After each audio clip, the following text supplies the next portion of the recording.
Os caras arrancando a mangueira aqui na porta de casa, obra do beira do rio, que era para proteger o rio, não está protegendo é porra nenhuma, tá arrancando as árvores aqui, ó.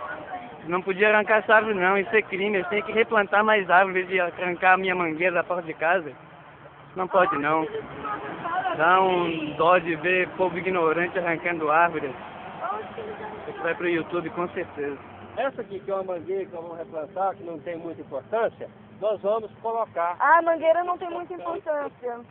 A árvore dessa. A criança que tá ali, ela tinha a manga dali, aí. Deixa eu falar uma coisa pra vocês então. Se vocês são contra, vai procurar o jeito de vocês. Nós vamos tirar aquilo que for necessário. Ah, você vai tirar nós vamos essa árvore, plantar. você vai tirar Essa não, nós tiramos aquela que é necessária.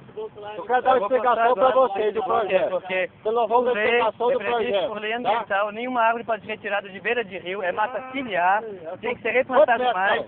São 30 metros no mínimo. Então, quantos metros tem daqui, ó? Eu 45 metros aqui até ali, ó. Qual que é a cheia do rio? Você sabe onde chega a cheia do rio? A cheia do rio chega aqui, ó. Você tem que contar a partir da cheia, não conta da parte seca, não. É a cheia do rio. Eu sou monitor ambiental, registrado pelo IFAM de Santa Catarina, eu sei muito bem do que eu estou falando, meu amigo. O que vai ser contado no lugar da mangueira? Nós temos mais de 50 espécies. Nós temos mais de 50 espécies. Sim, é interessante o replantio, mas tem que faz um negócio em volta e o estacionamento acontece daqui para lá, não em cima de onde tinha uma árvore.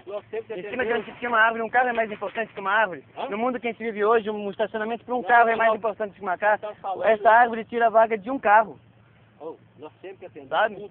Eu poderia abrir um comércio aqui e me beneficiaria com essa